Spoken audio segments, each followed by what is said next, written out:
នទីមួយឈ្មោះថាសូរីសីជាកូនស្រីដំបងក្នុងគ្រួ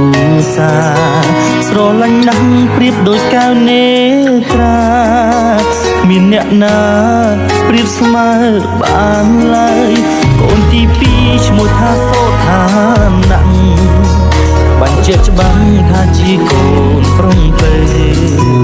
កូនកាត់មកជួយចម្រើនម៉ែអីដឹងខុសត្រូវ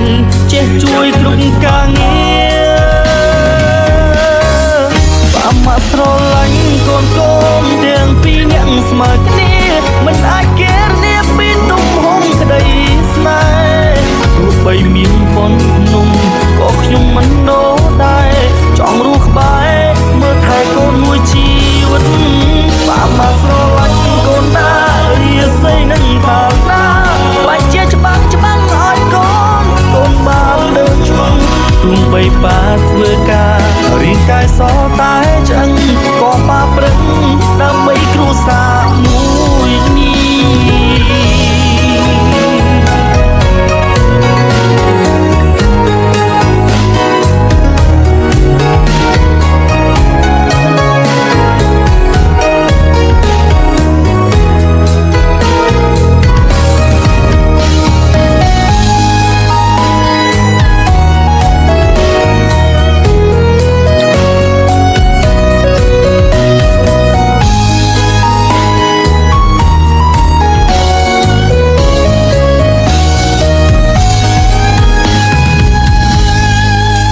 កូនទីមួយឈ្មោះថាសូរីសីជាកូនស្រីដំបងក្នុងគ្រួសារស្រឡាញ់ណាស់ប្រៀបដូចកែវនេត្រា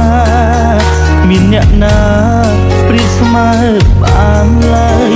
កូនទីពីរឈ្មោះថាសូថាណាក់